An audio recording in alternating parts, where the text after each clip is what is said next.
The morning sun crept over the quiet streets of Ohio as Martin slowly stirred awake.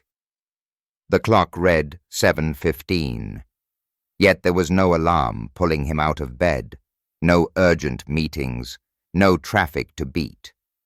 Retirement had given him what he thought he wanted: time. But lately he wasn't so sure. He sat by the window, cradling a lukewarm cup of coffee, watching neighbors head out to work. Once that was him, purposeful, in demand, needed. Now his days stretched out like long, empty highways with no clear destination. Martin had been a project manager at a construction firm for 35 years. Every day used to run on a precise schedule: site visits, client calls, reports to file. Then in one afternoon it all ended with a sheet cake and a round of polite applause. At first he relished the freedom, sleeping in, catching up on novels, fixing the squeaky back door. But soon the hours began to blur. He admitted to himself one morning, "I miss being needed. I miss hearing my name." It wasn't sadness exactly, but a strange weight that settled in the silence. Across town, Linda was adjusting to her own new chapter.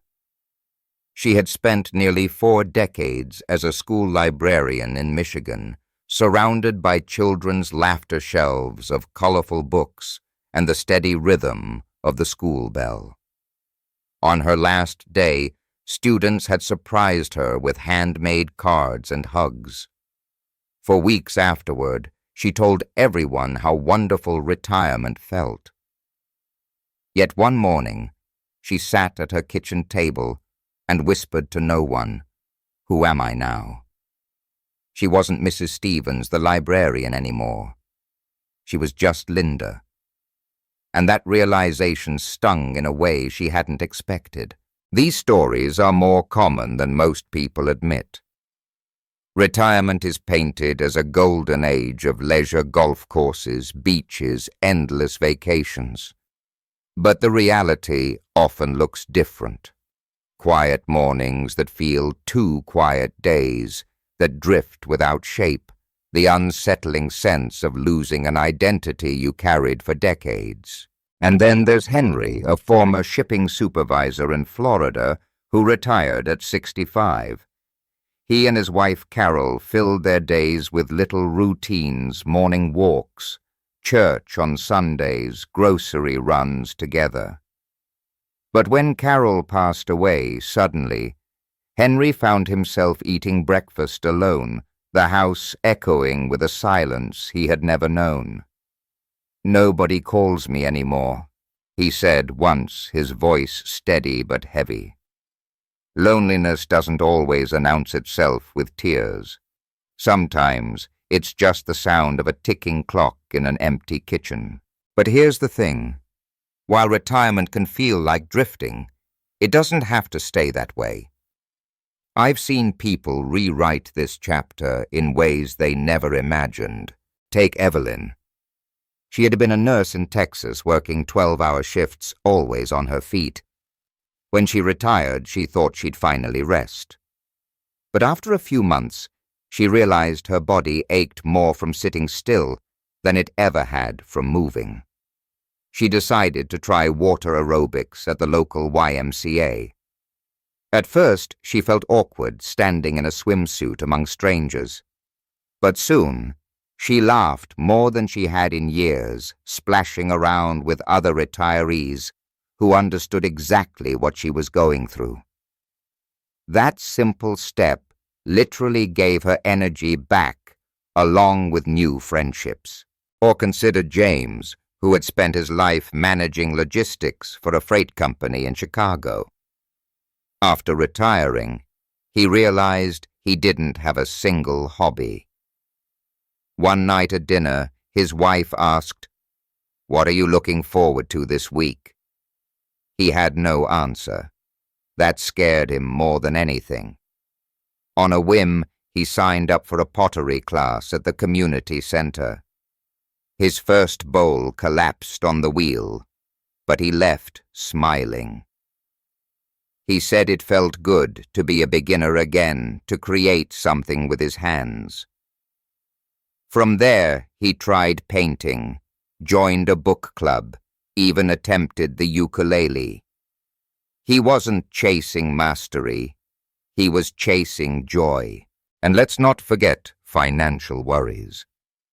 Frank, a retired accountant in Arizona, had saved carefully. By all measures, he was secure.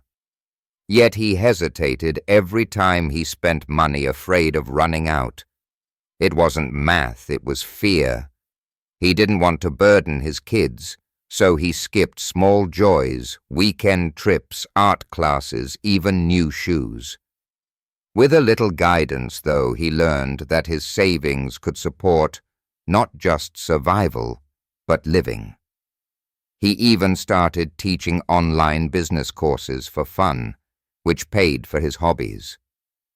His wife began selling handmade crafts on Etsy with their granddaughter's help. For them, it wasn't about money, it was about permission to enjoy what they had earned. All of these lives, Martin's, Linda's, Henry's, Evelyn's, James's, Frank's paint, a fuller picture of what retirement in America really looks like. It's not a permanent vacation. It's a season of transition, filled with both emptiness and opportunity. Yes, it comes with challenges, loss of routine, fading identity, loneliness, health issues, financial anxiety.